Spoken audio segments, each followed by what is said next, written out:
السلام علیکم ورحمۃ اللہ وبرکاتہ. وعلیکم السلام ورحمۃ اللہ وبرکاتہ. کیا حال ہے آپ سب کا؟ الحمدللہ. یہ بتائیے کہ آپ کا رمضان کیسے گزرا، کیا کیا؟ تو آپ میں سے کوئی بتائے گا آپ لوگوں کی کیا ایکٹیویٹی ہوتی تھی؟ آپ بتائیں گے؟ بتائیے. ہاں، رمضان میں آپ لوگ فہم القرآن کی ایکٹیویٹی ہوئی ہے نا آپ لوگوں کی؟ ان لوگوں نے کیا یا نہیں کیا؟ انہوں نے نہیں کیا؟ اچھا، مجھے تو یہ تھا کہ تو سارا قرآن مجید مکمل کرنے کے بعد پھر آپ نے رمضان میں دہرائی نہیں کی، اس کا مطلب جو میں یہ ایکسپیکٹ کر رہی تھی کہ آپ لوگ سارا ریوائز کریں گے. اینی وے، تو گھر میں جا کے کیا کر کے آئے؟ ذرا سب اپنا اپنا بتائیں کہ کر کے کیا آئے. السلام علیکم. وعلیکم السلام. ہماری فیملی میں عید کی نماز پڑھنے نہیں جاتے تھے، تو عید الفطر کا یہاں سے ہمیں ملا پمفلٹ، تو میرا ٹارگٹ تھا کہ میں اپنے بھائیوں کو اس کا بتاؤں. گھر جاتے ہی مطلب روزہ افطار ہوا تو میرا مشن تھا کہ میں سب کو اس کے بارے میں بتاؤں. میں نے سب کو پاس کر دیا کہ ایک دفعہ پڑھ لیں. اللہ کا کرنا ایسا ہوا کہ عید تک مینٹلی سارے پریپیئر ہو گئے تھے.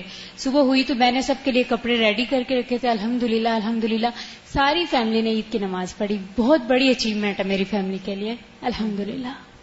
اس کا مطلب یہ ہے کہ وہ شاید اس لیے نہیں پڑھتے ہوں گے کہ انہیں پتہ ہی نہیں ہوگا کہ اس کا کتنا فائدہ ہے یا یہ کام کرنا بھی چاہیے.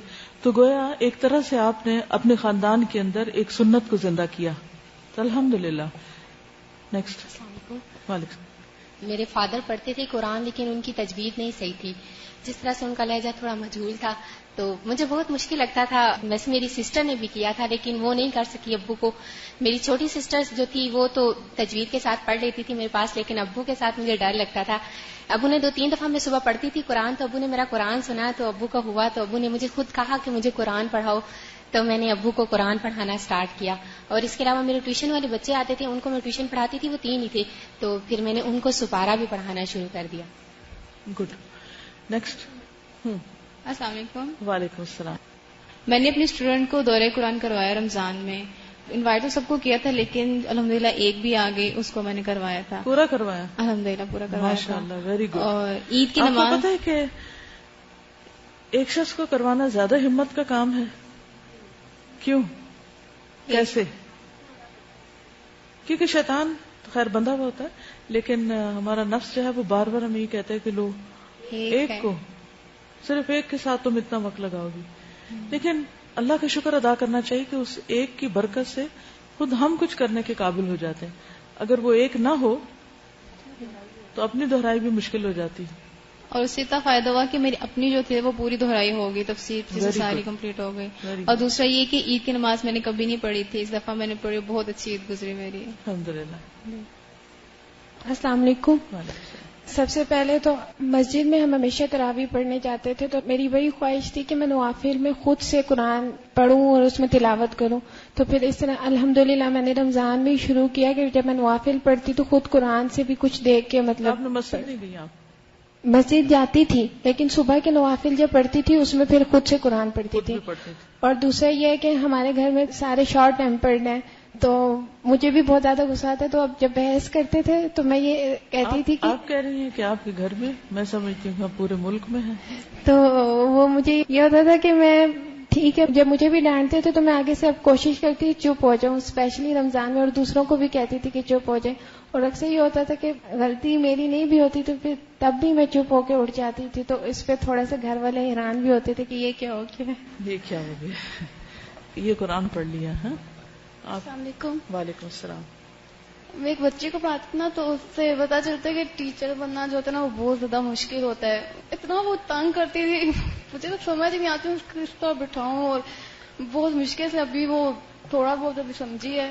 تو پھر آپ اس کو کیسے کنٹرول کرتی تھی؟ بہت مشکل سے. آنکھیں دکھا کے، کان کھینچ کے، بال کھینچ کے، ہاتھ میں روڑ کے، چانٹا لگا کے، یا کیا کر کے؟ نہیں، میرا یہ نا کہ میں غصہ نہیں کر سکتی بالکل بھی، مجھے غصہ کرنا ہی نہیں آتا. تو پھر تو آپ کا کوئی امتحان ہی نہیں ہے. اچھا. تو بس سمجھاتی ہوں بس. پھر اس نے کچھ پڑھا بھی کہ کچھ نہیں پڑھا؟ نہیں، الحمدللہ اب صحیح پڑھنے شروع ہو گئی ہے. الحمدللہ. ایک بات یاد رکھیے کہ ہمیشہ کوئی بھی کام جب انسان شروع کرتا ہے تو شروع کے دن بہت مشکل ہوتے ہیں. ابتدا اور آغاز جو ہے کسی بھی چیز کا، اس میں بہت دقت ہوتی ہے، تکلیف ہوتی ہے، پریشانی ہوتی ہے، اور جب انسان کرنے لگتا ہے تو پھر عادی ہو جاتا ہے، روٹین بن جاتی، تو مشکل نہیں لگتا. جیسے پہلا روزہ مشکل ہوتا ہے نا، لیکن پھر اگلے دن آسان، اگلے دن، اور پھر ایسے عادت ہو جاتی ہے کہ جب روزہ نہیں رکھتے تو سوچتے ہیں کہ کیوں نہیں رکھا، رکھ ہی لیتے تو اچھا تھا. اسی طرح جو لوگ نماز نہیں پڑھتے تو جب وہ نماز شروع کرتے ہیں تو ان کے جسم کو عادت ہی نہیں ہوتی، نہ جھکنے کی، تو کمر میں درد ہونے لگتی، نہ نیچے گھٹنے رکھنے کی زمین پہ سجدہ کرنے کی، باقاعدہ گھٹنے دکھنے لگتے ہیں ان لوگوں کے جو نئے سرے سے نماز شروع کرتے ہیں، ان کے جسم میں فلیکسیبلٹی نہیں ہوتی. تو کچھ دن وہ سخت تکلیف سے گزرتے ہیں، پھر اس کے بعد آہستہ آہستہ ٹھیک ہو جاتے ہیں. نبی صلی اللہ علیہ وسلم پر پہلی وحی جو نازل ہوئی تھی، اگرچہ جب بھی وحی نازل ہوتی آپ ایک تکلیف سے گزرتے، لیکن پہلی وحی جو تھی وہ سب سے زیادہ مشکل تھی. تو جب کبھی کوئی بھی اچھا کام آپ شروع کریں تو شروع میں صبر کا مظاہرہ کریں اور سوچیں کہ یہ ٹھیک ہو جائے گا، معاملہ بہتر ہو جائے گا، کل آج سے آسان ہوگا، پرسوں کل سے آسان ہوگا، پھر آہستہ آہستہ اور آسانی ہو جائے گی. جو شخص اس پہلے مرحلے پر صبر کر لیتا ہے وہ کچھ نہ کچھ اچیو کر لیتا ہے، اور جو اس پہلے مرحلے پر صبر نہیں کر سکتا، گھبرا کے پیچھے ہٹ جاتا ہے، تو پھر وہ پیچھے ہٹ جاتا ہے. اب دیکھیے کہ ہم ہر روز مختلف زندگی کے بارے میں مختلف طرح کے ڈیسیژنز لیتے رہتے ہیں، یہ کر لیں یہ نہ کریں. ہر راستے میں آپ کے سامنے آپ ایک کراس روڈ پہ ہوتے، رائٹ جانا ہے، لیفٹ جانا ہے، سیدھے جانا ہے، پیچھے جانا ہے، کدھر جانا ہے، اور آپ کی جو قسمت ہے اسی فیصلے کے ساتھ بندھی بھی ہوتی. جیسے آپ ریلوے اسٹیشن پہ چلے جائیں، کسی ٹرین پر، آپ جس ٹرین پہ آپ بیٹھ جائیں گے، جو بھی آپ ڈیسیژن کریں گے وہ ٹرین آپ کو اسی منزل تک پہنچا دے گی. تو بالکل اسی طرح جب بھی ہم کوئی کام کرنے لگتے ہیں، اچھا یہ پڑھیں یا نہ پڑھیں، یہاں جائیں یا نہ جائیں، یہ کھائیں یا نہ کھائیں، سوئیں یا نہ سوئیں، کچھ بھی کرتے وقت چھوٹے سے چھوٹے اور بڑے سے بڑے ڈیسیژن، یہ سارے ڈیسیژن جو ہوتے ہیں یہ الٹیمیٹلی آپ کا ایک انجام بنا دیتے ہیں. جب بھی کوئی نیکی کا موقع آئے کرنے کی نیت باندھ لیں، ارادہ کر لیں، پکا ارادہ کر لیں، تو اللہ کی توفیق بھی آ جائے گی، مدد بھی آئے گی، اور اس کے بعد کر گزریں. انشاءاللہ وقت کے ساتھ ساتھ آسانی ہو جائے گی، کیونکہ اللہ کا وعدہ ہے ان مع العسر یسرا، عسر کے ساتھ ہی یسر، اگر عسر نہیں تو یسر کہاں سے. اور اس چیز کا میں کانشیسلی مشاہدہ اپنے پچھلے سفر میں کرتی رہی ہوں. پچھلے کچھ عرصے سے مسلسل ایک طرح سے میں سفر میں تھی، اور اس میں اپنے آپ کو یہ سمجھاتی کہ اچھا آج جیسے ایک جگہ پر اترے تو آج کا دن بہت مشکل ہوگا. پہلے سے میں اپنے آپ کو سمجھا دیتی کہ یہ مشکل ہوگا، اور تھوڑی فرسٹریشن ہوگی کہ ہر چیز کیوں نہیں ٹائم پر ہو رہی، مرضی کی کیوں نہیں ہو رہی. لیکن اس پر فوکس نہیں کرنا، مقصد پہ فوکس کرنا کہ ہم یہاں آئے کیوں ہیں. مثلا یہاں سے میں کراچی گئی، کراچی سے پھر آگے مکہ گئی، تو جب مکہ پہنچے تو آپ کو معلوم ہے کہ وہ ایک دم ہوا، فضا، ماحول، موسم، کھانا پینا، روٹین، ایون ٹائم ہم سے 2 گھنٹے پیچھے ہے وہاں کا ٹائم. جیسے اگر اس وقت یہاں پر 1:20 ہو رہے ہیں تو وہاں پر اس وقت دن کے 11:20 ہو رہے ہیں، تو نیند کے ٹائم بھی فرق ہو جاتے ہیں نا. تو اب سحری کا ٹائم یہاں کچھ اور سیٹ کیا ہوا ہے، جب وہاں پر اٹھتے ہیں تو اور ہوتا ہے، پھر وہ بھوک کا وقت بھی بدل جاتا ہے. تو جب بھی کوئی کسی بھی چیز کی کمپلینٹ کرتا ہے تو میں ہمیشہ سوچتی ہوں کہ اگر یہ اس وقت یہ سوچ لیں کہ یہاں آئے کیوں ہیں اور ان کو یہاں سے مل کیا رہا ہے، تو یہ ساری شکایت ایک دم ختم ہو جائے.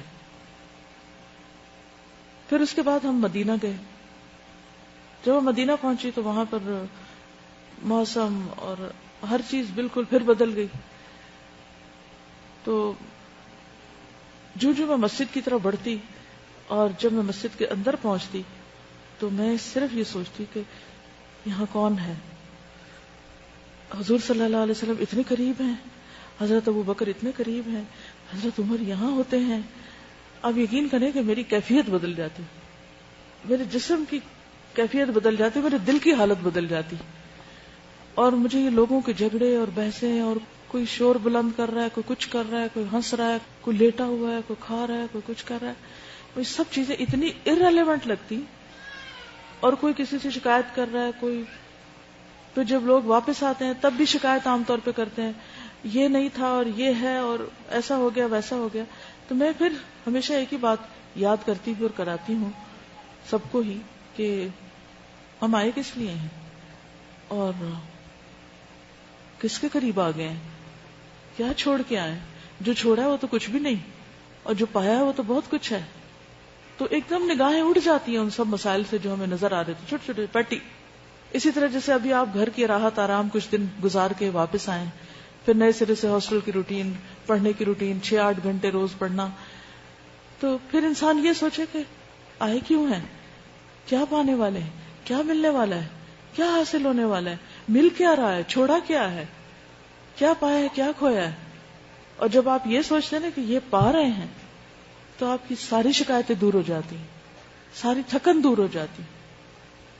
جانے سے پہلے میں اتنی ڈری ہوئی تھی کہ 2 منٹ میرے سے کھڑا ہونا مشکل ہے، تو میں نماز میں کیسے کھڑی ہوں گی، کیا بنے گا، وہاں تو قیام رات کا اتنا لمبا ہوتا ہے، کیا میں جاگ سکوں گی.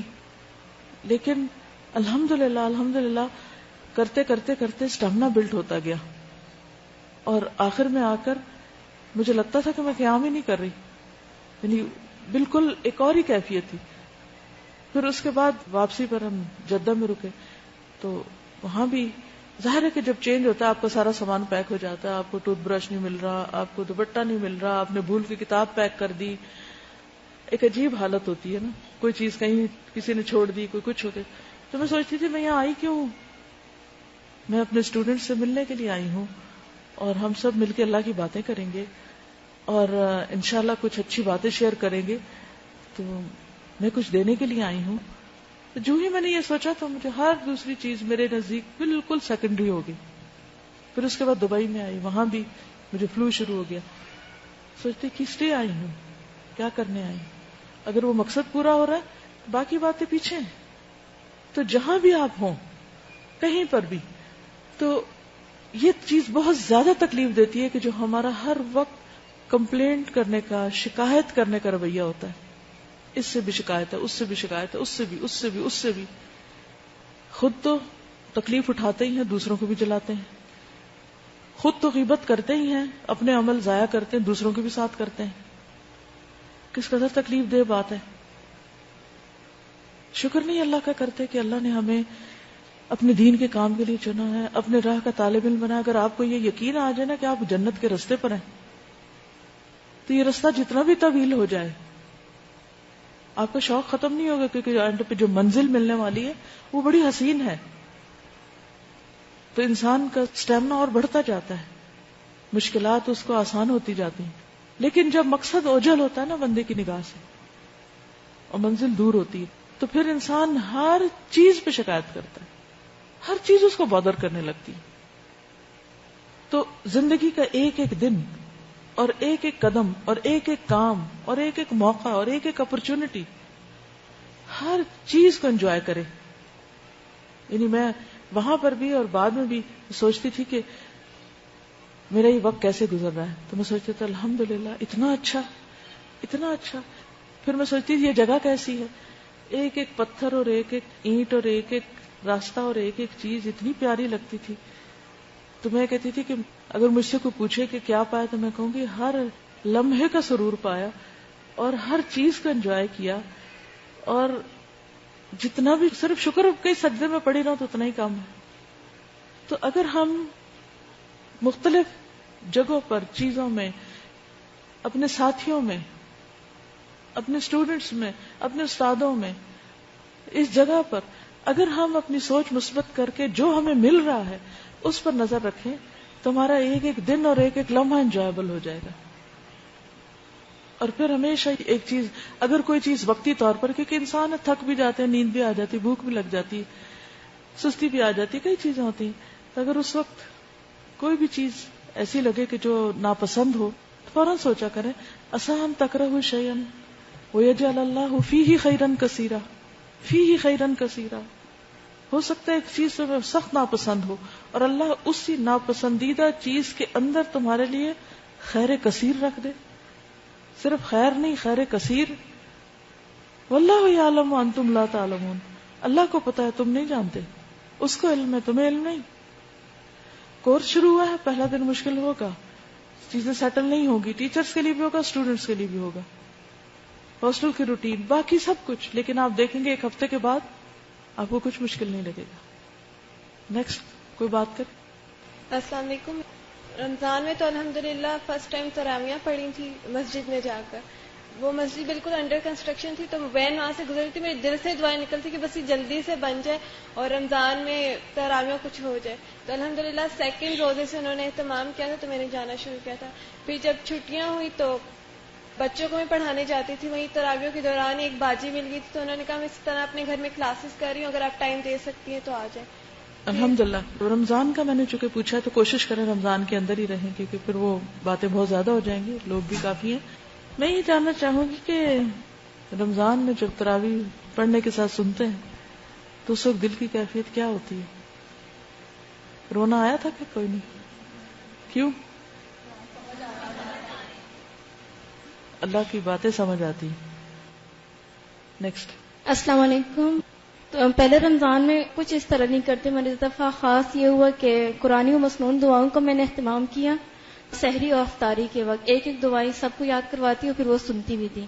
اس میں میرے بھائیوں نے بہت زیادہ کوآپریٹ کیا اور تراویحوں کے بعد جو ہے تھوڑا سا درس رکھا، تقریباً 15-10 منٹ کا، کیونکہ اس ٹائم آتا ہے کہ نیند آ رہی ہوتی ہے. اور عید کی نماز کے لیے میں نے کوشش کی تھی، پہلے سے تیاری کر لی تھی، مگر میں اس دفعہ نہیں پڑھ سکی کیونکہ کام زیادہ ہو گیا تھا، تو اس وجہ سے میں نہیں جا سکی. چھوڑ کے چلی جاتی ہے اور پڑھ کے آ کے باقی کام. امی کی طبیعت صحیح نہیں تھی تو وہ بیچاری اکیلی لگی ہوئی تھی.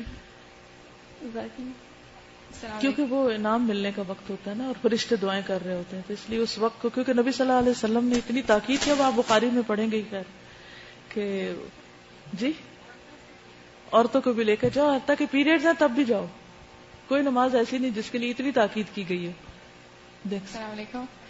میں بچوں کی کلاس لیتی ہوں ہر سنڈے کو، تو اس میں جب رمضان آیا تو لائک روزوں کا شوق تو رہا، مگر جب سٹارٹ ہو گیا تو سب بچوں کی یہ رونا ہوتا تھا کہ ہمیں رکھنے نہیں دیتے کوئی. تو پھر میرے آپ رکھنے دیتے نا، مگر امی ابو ان کے نا مطلب کہ نہیں، ان سے کہیں کہ رکھنے دیں، جہاں تک کھینچ سکتے ہیں کھینچنے دیں. کافی تو میں نے یہ کہا کہ کریں ماما ابو کے ہیں، لیکن جن کے نہیں ہوا تو پھر میرے دماغ میں آئیڈیا آیا. تو میں نے یہ کیا کہ جیسے ہم نے بک میں بھی پڑھا تھا کہ کان، ہاتھ اور آنکھ کا روزہ ہوتا ہے، تو پھر میں نے ان سب کو کہا پیٹ کا روزہ بس چھوڑ دیں، باقی سب چیزوں کا روزہ رکھیں. کھانا چھوڑ دیں، باقی سب کا روزہ. تو الحمدللہ بچے کافی اس میں بھی تھے کہ ہم اب یہ کریں گے. میں نے کہا اس کا روزہ ہے ہم سب کا.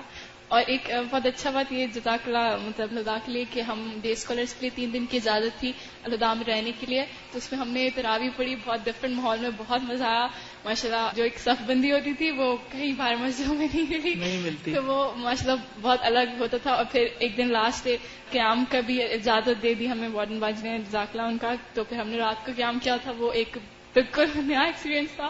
رات کو 2 بجے ہم نیچے مسجد میں گئے تھے اور بہت پیاری قرات تھی، بہت بہت مزہ آیا، بہت ایمان تازہ. السلام علیکم.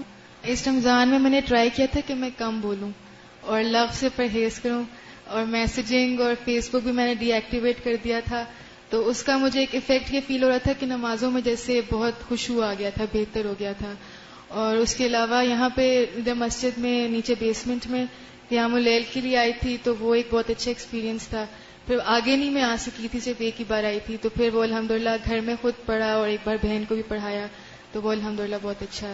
الحمدللہ. اس میں دیکھیے میں کل سوچ رہی تھی کہ رمضان میں ایک طرف شیطان قید ہوتا ہے اور دوسری طرف ہم اپنے آپ کو قید خود کر لیتے ہیں. ہماری بھی قید ہوتی ہے نا ایک، یہ نہیں کس چیز کی قید؟ کھانا پینا نہیں، سونا نہیں، زیادہ نہیں سونا، تھوڑا بہت، اور کم بولنا ہے وغیرہ وغیرہ. ہوتا یہ کہ ادھر سے شیطان چھوٹتا ہے اور ادھر سے ہم بھی چھوٹ جاتے ہیں.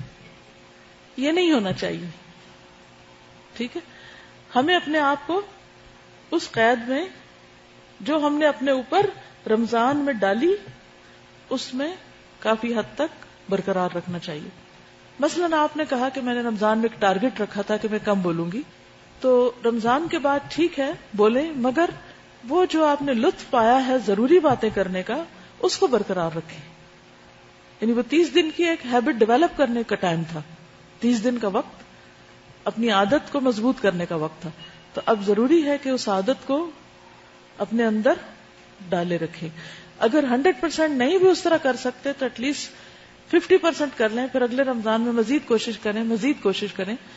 کیونکہ میں سمجھتی ہوں کہ یہ جو ہماری زبان کا مسئلہ ہے نا، یہ بہت مشکل مرحلہ ہے. وہ نبی صلی اللہ علیہ وسلم نے ایک موقع پر فرمایا تھا کہ جب آپ کسی بات کی وجہ سے رونے لگ گئے تھے کہ اپنے ایک صحابی کی بیماری پر، تو صحابہ دیکھ کر پریشان ہوئے کہ آپ رو رہے ہیں. تو آپ نے فرمایا کہ اللہ تعالیٰ ان آنسوؤں کی وجہ سے عذاب نہیں دیتا، لیکن اس کی وجہ سے دیتا ہے، زبان کی وجہ سے. جب ہم کوئی بھی بات غلط بولتے ہیں، ایون کئی صحیح باتیں بھی ہمیں زیب نہیں دیتی کرنی. اگر کوئی اس امتحان میں پاس ہو جائے تو سمجھے وہ پاس ہے. جسم کے ہر حصے کو ہلانے کے لیے کچھ نہ کچھ مشقت کرنی پڑتی. مثلا اگر آپ سے کہا جائے نا ہاتھ اٹھائیں تو آپ کو مشکل ہوگی تھوڑی. پاؤں اٹھائیں، لیٹے میں ذرا سر اٹھائیں، مشکل پڑتی ہے نا. لیکن زبان اٹھائیں، منہ میں اٹھا کے دیکھیں، کچھ مشکل ہوئی؟ سب سے آسان ہے اس کو ہلانا. اور مشکل یہ ہے کہ جب اس کو ہلاتے ہیں تو اس کے اندر سے جو کچھ پھر نکلتا ہے وہ ہماری قسمت کا فیصلہ کرے گا کہ ہم کدھر جاتے ہیں. بہت مشکل امتحان ہے، بہت مشکل. بڑے بڑے اس میں ناکام ہو جاتے ہیں. نیکسٹ. السلام علیکم. میں نے رمضان میں یہاں پہ جو قیام اللیل ہوا تھا، یہاں پہ قیام اللیل کا نیا ایکسپیرینس تھا میرے لیے، اور مجھے فرسٹ ٹائم پتا چلا کہ قیام اللیل کیسے ہوتا ہے. کہ اس میں رکوع بھی لمبے لمبے، اور فرسٹ ٹائم مجھے بالکل سمجھ نہیں آئی کہ کیا ہو رہا ہے. لیکن پھر مجھے پتا چلا کہ رکوع بھی لمبے لمبے اور سجدے بھی لمبے لمبے. اور اس ٹائم پہ قرآن سننے کی کیوں اتنی فضیلت ہے قیام اللیل کی، یہ بھی قیام اللیل کر کے پتا چلا. کیونکہ قرآن پڑھے یا سنے بغیر تو قیام ہو ہی نہیں سکتا. کس چیز کا قیام کریں گے؟ قیام کا مطلب ہی ہے طویل قرات کریں یا سنیں. اور پھر نماز میں ایک بیلنس ہونا چاہیے. جتنی جیسے رکعت لمبی ہے تو رکوع بھی لمبا اور سجدہ بھی لمبا ہونا چاہیے. اور آخری عشرے کی خاص عبادت قیام ہی ہے. بہت سے لوگ رمضان میں نفل بھی پڑھ لیتے ہیں، لیکن عموماً کیا کرتے ہیں؟ بس جلدی جلدی نفلوں پہ نفلے کل والا پڑھ کے جلد، کوئی خشوع خضوع نہیں ہوتا. تو اس لیے بہت ضروری ہے کہ رمضان میں انشاءاللہ آئندہ بھی آپ لوگ بس آخری عشرے کو پہلے سے ہی پلان کر لیں، پورے سال اس کی تیاری کریں ایک طرح سے. میں نے ایک روایت میں پڑھا تھا، عبداللہ بن مسعود کی، عبداللہ بن عباس کی روایت تھی کہ جو شخص سال بھر تہجد کی پابندی کرتا ہے اللہ تعالیٰ اس کو شب قدر نصیب فرماتا ہے، لیلۃ القدر نصیب فرماتا ہے. تو لیلۃ القدر کیا ہے؟ وما ادراک ما لیلۃ القدر، تمہیں کیا خبر کہ لیلۃ القدر ہے کیا؟ لیلۃ القدر خیر من الف شہر. کتنی چھوٹی سی صورت ہے نا، اور اس میں بار بار لیلۃ القدر کا لفظ آیا، تکرار ہوئی ہے اس کی اہمیت کی وجہ سے بھی. اور کہا کہ انا انزلناہ فی لیلۃ القدر، ہم نے اس قرآن کو لیلۃ القدر میں اتارا، یعنی رمضان کے آخری عشرے کی ایک رات میں اتارا. وما ادراک ما لیلۃ القدر، کیا چیز بتائے تجھ کو، تمہیں کیسے سمجھایا جائے، یہ کس طرح پتا چلے کہ لیلۃ القدر ہے کیا؟ آپ صلی اللہ علیہ وسلم تو سمجھنے والے تھے، لیکن آپ کے ذریعے ہمیں سمجھایا گیا ہے. واقعی اگر ہم اس کی قدر پہچان جائیں تو دنیا کی ہر دولت دے کر ہم اس کو پانے کی کوشش کریں، سارے کام پیچھے. اور اپنے آپ کو جائزہ لیں کہ مجھے جاگنے میں کیا چیز رکاوٹ بنتی ہے، میرے جاگنے میں کیا رکاوٹ بنتی ہے، میں کیوں نہیں جاگ سکتی رمضان کے آخری عشرے کی راتوں میں، اور کیوں نہیں دوبارہ اٹھ کے قیام کر سکتی، کیا وجہ ہے.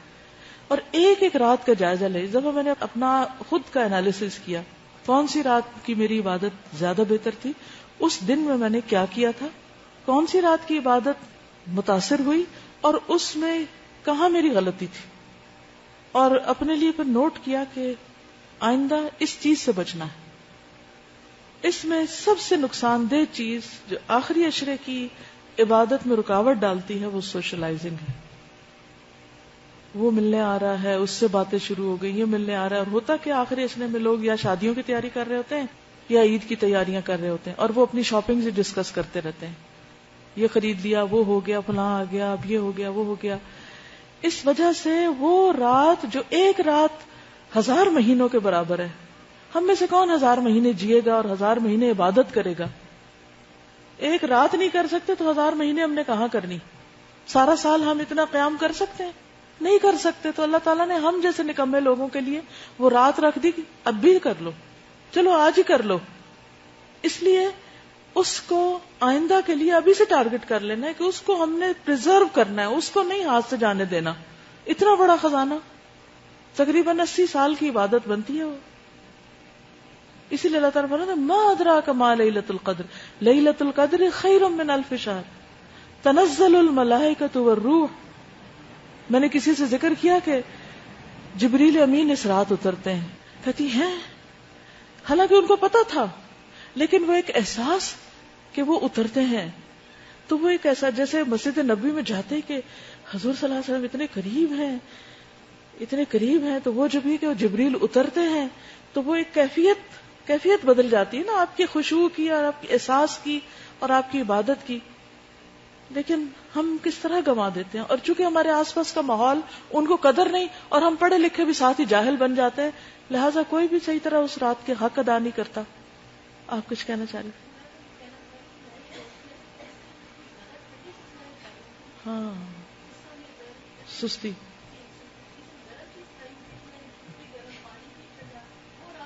ہے تو چھوٹی سی ٹپ لیکن بہت فائدے کی ہے، میں آپ کے ساتھ اس کو ضرور شیئر کرنا چاہوں گی. انہوں نے نوٹ کیا کہ جس دن انہوں نے کوئی ٹھنڈی چیز کھائی تو اس دن ان کو جاگنے میں مشکل پیش آئی، اور جب گرم چیز کوئی کھائی تو اس سے ان کو چستی ایکٹیو رہی. پچھلی دفعہ جب میں مکہ گئی تھی تو میں بہت بیمار پڑ گئی تھی، ایک طرح سے فلو ہو گیا تھا. تو آپ دیکھیں کہ جب آپ بیمار ہوتے ہیں تو صرف خود نہیں بیزار ہوتے، اوروں کو بھی کرتے ہیں ساتھ نا، اور اوروں پہ بوجھ بھی بن جاتے ہیں، اور اپنی عبادت کریں یا ہماری خدمت اور عیادت کریں. تو مجھے ہمیشہ اس بات سے بہت ڈر لگتا ہے.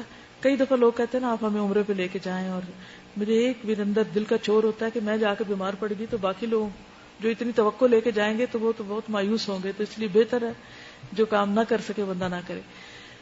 تو کسی سے میں نے ذکر کیا تو انہوں نے کہا کہ وہ لوگ ہر سال مکہ میں ہی گزارتے ہیں رمضان. وہ کہتے ہیں کہ ہم رمضان شروع ہونے سے پہلے ہر روز لہسن کی ایک وہ نہیں ہوتی توری، پنجابی میں کہتے ہیں، اردو میں پتہ نہیں کیا کہتے ہیں، جوا، وہ بڑی مزے کے کوئی لفظ انہوں نے بولا. بہرحال کہ ہم وہ ایک کھا لیتے ہیں روز، رمضان سے پہلے ہی شروع کر دیتے ہیں. اور کہتے ہیں کہ ہم پورا رمضان زائرین کے بیچ میں ہوتے ہیں، زکام نزلے کے ہمیں کچھ بھی نہیں ہوتا. میں بڑی حیران ہوئی، میں نے کہا واہ یہ تو بہت کام کا نسخہ ہے. میں نے کیا کیا کہ کراچی میں آخری جانے سے پہلے میں نے شہد کے اندر، کیونکہ ویسے پرزرو نہیں کر سکتے نا لہسن، شہد کے اندر پھر اس کی اسمیل بھی کم ہو جاتی، تو دیسی لہسن کو اس میں ڈال کے چھوٹی سی وہ ڈبی بنا لی، تو ہر روز کھانا شروع کر دی، شروع رمضان سے. پھر جب وہاں گئی تب بھی، پھر جانے سے پہلے ایک میل میں نے پڑھی، اس میں جنجر کے فائدے پڑے، جنجر بھی گرم ہوتی، تو میں نے ہر روز افطار میں کھانے کے ساتھ بس اتنی سی جنجر کا ٹکڑا ایسے ٹیبلٹ کھانا شروع کر دی. ایک تو میرے جسم میں درد نہیں تھی، دوسرا میں ایکٹیو ہو گئی، تیسرا یہ کہ الحمدللہ ہر طرح کے فلو سے بچی رہی. اور وہ ایک جو صحت کے ساتھ عبادت ہوتی ہے اس کی بات ہی کچھ اور ہوتی، بجائے اس کے کہ انسان سست ہو، بیمار ہو. تو آپ بھی اپنے مزاج کو پہچانیے کہ آپ کو ٹھنڈا نقصان دیتا ہے یا گرم نقصان دیتا ہے، کیونکہ سب کا مزاج فرق ہوتا ہے. ہو سکتا ہے کسی کو گرم چیز سے نقصان ہو. تو شروع کے اشروں میں نا اپنا روٹین بھی سیٹ کریں اور اپنا جائزہ لیتے رہیں، کس چیز سے عبادت میں بہتری آئی، کس سے عبادت میں کمی آئی، اور پھر آخری اشرے میں فلی پریپیئرڈ ہو. ہم سب مصروفیتوں کا بھی بہت عذر کرتے ہیں. میں سوچتی ہوں کہ نبی صلی اللہ علیہ وسلم سے بڑھ کے کوئی مصروف تھا؟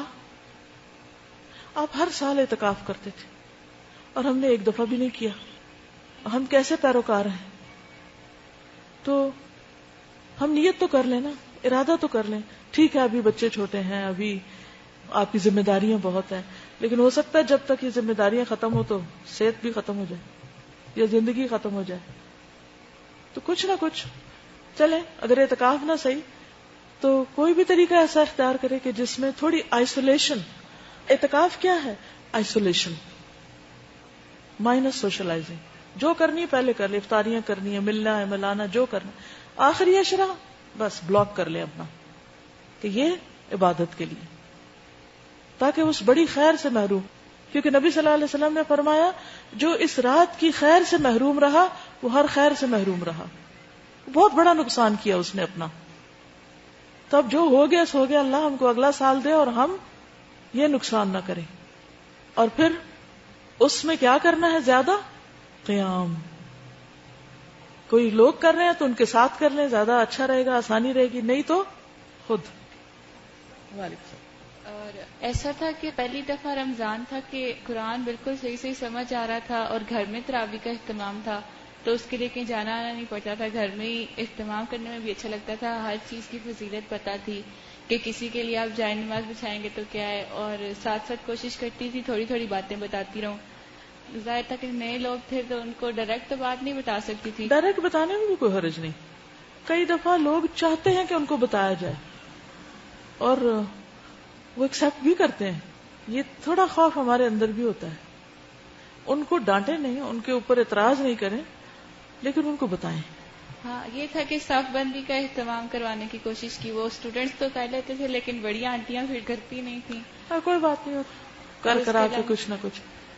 اس میں یہ ہے کہ بعض لوگ نا صف کے دوران کھینچنے کی کوشش کرتے ہیں ایک دوسرے کو, تو اس میں پھر لوگوں میں ایک ریاکشن آتا ہے. کوشش کریں کہ اس سے پہلے یا بعد میں یا کوئی پیمفلٹ دے کے یا کسی بھی طرح, یعنی جو چیزیں آپ اپنے ساتھیوں میں اس وقت دیکھیں کہ ٹھیک نہیں ہو رہی تو پھر نماز کے بعد آرام سے بیٹھ کے بات کر لیں, تو وہ شکر گزار ہوں گے آپ کے. نیکسٹ. السلام علیکم. اس دفعہ تراویح میں جو قرآن سننے کا ایک اور ہی لطف تھا, کیونکہ قرآن جب سمجھ آ رہا تھا تو اتنے دل سے شکر گزاری تھی اللہ تعالیٰ کی, اور اپنے استادوں کے لیے دعا بھی تھی کہ قرآن اب سمجھ آ رہا ہے اللہ تعالیٰ کی یہ باتیں. اور اس کے علاوہ بہنوں کو میں نے نماز کی پابندی کے لیے ان کو ترغیب دی اور صبح شام کی دعاؤں کے لیے, اور چھوٹی بہن کو روزے کی تلقین کی تو اس نے ماشاءاللہ روزہ رکھا نا ماشاءاللہ. اور یہ کہ ساتھ ساتھ تھوڑی تھوڑی باتیں ان کو بتاتی رہی. السلام علیکم. میں نے اس رمضان میں سب سے پہلے تو میں نے پلاننگ کی تھی کہ مجھے کیا کیا کرنا ہے, جو پہلے سے پہلے میں نے کسی رمضان میں نہیں کی تھی. اس کے بعد میں نے اس رمضان میں بہت زیادہ کثرت سے استغفار کو اپنے اوپر لازم کیا تھا کہ جس حال میں بھی ہوں میں نے استغفار کرنی ہے. پھر صبح میں ادھر آتی تھی, شام میں بچوں کو پڑھاتی تھی, رات کو تراویح گئے اور صبح میں سحری.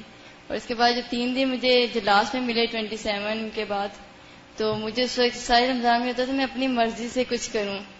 تو میں نے اس 3 دنوں کو بہت اچھا, میری زندگی کے شاید یادگار دن ہے وہ, تو بہت اچھا ان کو میں قرآن پاک کو ناظرہ بھی ایسے پڑھا کہ مجھے وہ لفظ سمجھ آئے. جو لفظ سمجھ نہیں آتا تھا میں تفسیر کا قرآن پاک کھول کے اس کا میننگ دیکھتی تھی, اس کے مطابق میں نے اپنے وہ 3 دن گزارے. بہت اچھا میرا رمضان گزرا. اللہ تعالیٰ آئندہ بھی ایسا ہی. یعنی اگر آپ مثلا سارا عشرہ نہیں بھی کر سکتے تو طاق راتیں کر لیں. اگر وہ بھی کسی وجہ سے ساری نہیں ہو سکی تو آخری 3 دن 1 دن کچھ سے ضرور شروع کریں.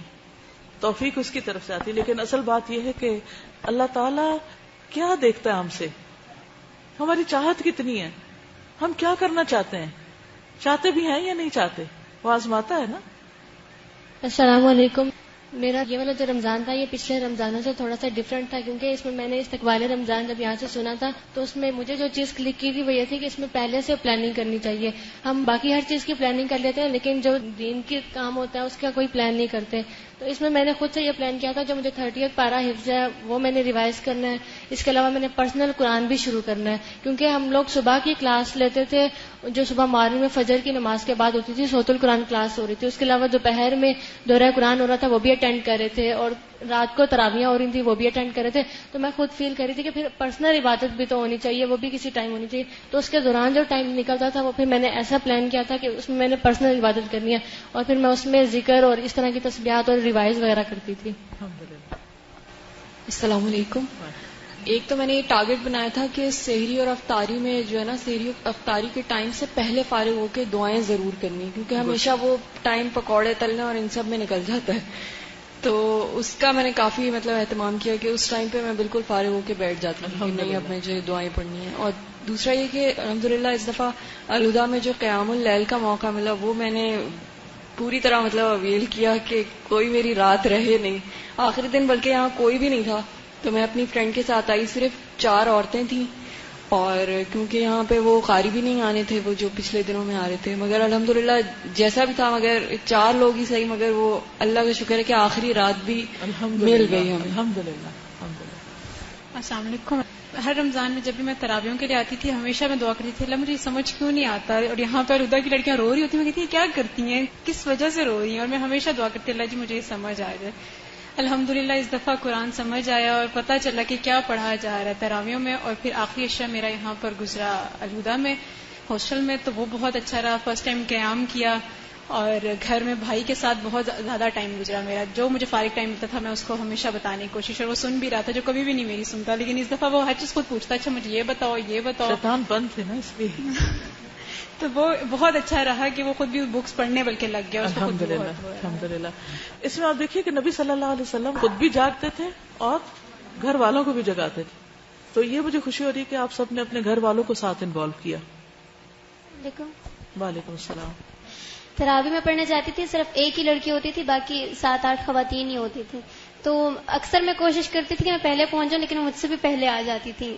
لیکن دکھ کی بات یہ ہے کہ اتنی زبردست آیات گزرتی تھیں, کبھی عذاب کی کبھی وعید کی, تو مجھے رونا آتا تھا ان پر, اور روتی تھی کیونکہ اب سمجھ آ رہا تھا قرآن پاک سارا, اور لیکن وہ جھوم رہی ہوتی تھیں کھڑی بھی, انہیں کچھ بھی سمجھ نہیں آتا تھا, اور وہ کہتی کہ میں تو جوانی سے پڑھ رہی ہوں اور میں نے کبھی بھی نہیں چھوڑا. اکثر خواتین باقاعدگی سے آتی تھیں اور وہ کافی عرصے سے پڑھی تھیں, لیکن دکھ کی بات یہ نا کہ وہ ایک لفظ بھی نہیں لے کر جاتی تھیں اس پورے. آپ ان کو نہیں آپ نے آفر کیا کہ نہیں وہ میں آپ کی مدد کروں؟ ٹائمنگز وہ تو بھاگتی تھی جیسی ختم ہوتی تھی تراویح, بعد کے لیے آپ انہیں کوئی کچھ نہ کچھ نہیں پمفلیٹس وغیرہ دے دیتی تھی, ذکر الہی کا دیا تاکہ ان کا تھوڑا سا اس طرح مائنڈ بنے. میری نماز قرآن آپ یوں کیا کریں, قرآن سننے کے لیے کچھ نہ کچھ حصہ دیا کریں, جیسے دورہ قرآن کی پہلی CD یا سورت الملک یا سورت یاسین یا جو صورتیں ان کو سمجھ آتی ہیں تھوڑی بہت, تو اس سے ہوتا ہے کہ پھر ان کو شوق لگ جاتا ہے. نیکسٹ. السلام علیکم. اس رمضان میں ایک تو میں نے کوشش کی کہ تہجد کو لازم کر لوں, تو اللہ کا شکر ہے کہ تہجد اس وقت پڑھا تو اب یہ روٹین بن گئی ہے, فوراً آنکھ کھل جاتی ہے اس وقت. اور یہ ہے کہ استغفار کیا, اپنے اوپر لازم کیا کہ دعائیں زیادہ سے زیادہ کروں. گڈ. السلام علیکم. اس دفعہ رمضان جو تھا قصہ مختلف گزرا کہ پچھلے سال جب میں تراویح پڑھنے کے لیے کسی اور جگہ جاتی تھی, لیکن اس دفعہ مصروفیت زیادہ تھی, ہمارے پیپر ساتھ ساتھ ہوتے تھے, اس لحاظ سے پڑھنے کو بھی ٹائم دینا ہوتا تھا. تو گھر میں پھر یہ تھا کہ خود ہی تراویح کا اہتمام کیا.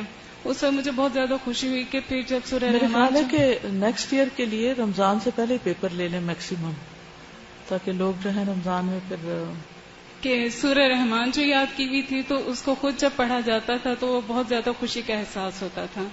تو اس وجہ سے پھر میرے دل میں یہ بات آئی کہ ایک صرف سورہ رحمان مجھے یاد ہے تو وہ میں پڑھتی ہوں, تو مجھے اور بھی صورتیں یاد ہونی چاہیے.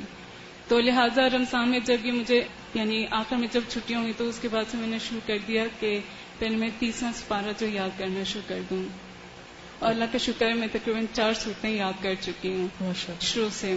اور اس کے علاوہ یہ کہ ایک لڑکی جو تھی اس کے لیے میری بہت کوشش تھی کہ وہ یہاں پہ ایڈمیشن لے لیں, لیکن وہ کچھ فائنینشیل پرابلم تھی یا پھر اس نے ماسٹرز کے پیپر دینے تھے, تو وہ میرے پیچھے پڑی ہوئی تھی کہ نہیں باجی آپ ہی کروائیں. تو پھر وہ 2005 کی آپ کی جو ریکارڈنگ ہے تو اس کے ذریعے سے پھر میں نے اسے رمضان میں پڑھانا شروع کر دیا تھا, اس کے اوپر تھوڑی سی ڈسکشن بھی کرواتی تھی. الحمدللہ اللہ تعالیٰ سب کی کوششیں قبول کرے, اور اللہ تعالیٰ ہمارا آئندہ رمضان اس سے بھی زیادہ اچھا ہو. اوکے, سبحانک اللہم و بحمدک, نشہد ان لا الہ الا انت, نستغفرک و نتوب الیک. السلام علیکم و رحمۃ اللہ وبرکاتہ.